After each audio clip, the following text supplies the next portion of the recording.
was discussed, and we're very concerned. As you know, we've been sponsoring this Quad initiative along with Egypt, Saudi Arabia, and the United Arab Emirates. And I think the fundamental problem we have is that the RSF agrees to things and then never follows through with it. So now what you have is a calamity on your hands. And so I had meetings on this yesterday. We've discussed it multiple times with multiple countries today.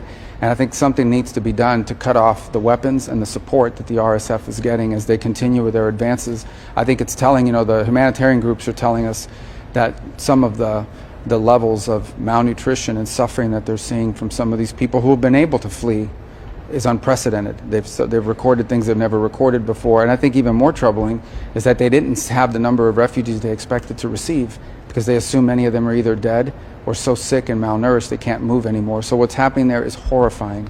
We have worked, I think, all the way back to July and August on this Quad because there are countries involved in helping these elements on the ground fighting. And we share many of the same concerns that others do about how that could turn into a nest for jihadist and terrorist activity. But the solution to it is not to fight a war where civilians literally are being targeted for rape, sexual violence, and murder. And that's what's happening. But the UAE is still supplying them with drones, Chinese drones. Yeah, so we're working hard at it. We know who the parties are that are involved. These things, that's why they're part of the Quad, along with other countries involved. And so I can just tell you at the highest levels of our government, that case is being made and that pressure is being applied to the relevant parties. I don't want to get into calling anybody out in a press conference today, because what we want is a good outcome here. This needs to stop. I mean, they're clearly receiving assistance from outside that's allowing them. And clearly that assistance isn't just coming from some country that's paying for it. It's also coming from countries that are allowing their territory to be used to ship it and transport it.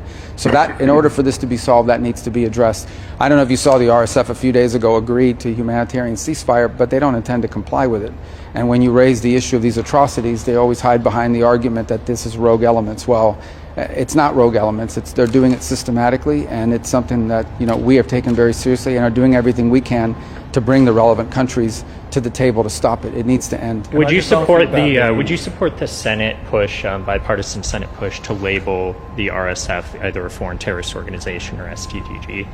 Yeah, I mean, if it would be helpful in bringing this to an end, we would. I haven't seen that proposal. I know some senators discussed it with me months ago, but in the end, we just want this needs to stop. And I think, unfortunately, what's happening here is the RSF has concluded that they're winning, and they want to keep going. And by going, they're not just fighting a war, which war alone is bad enough.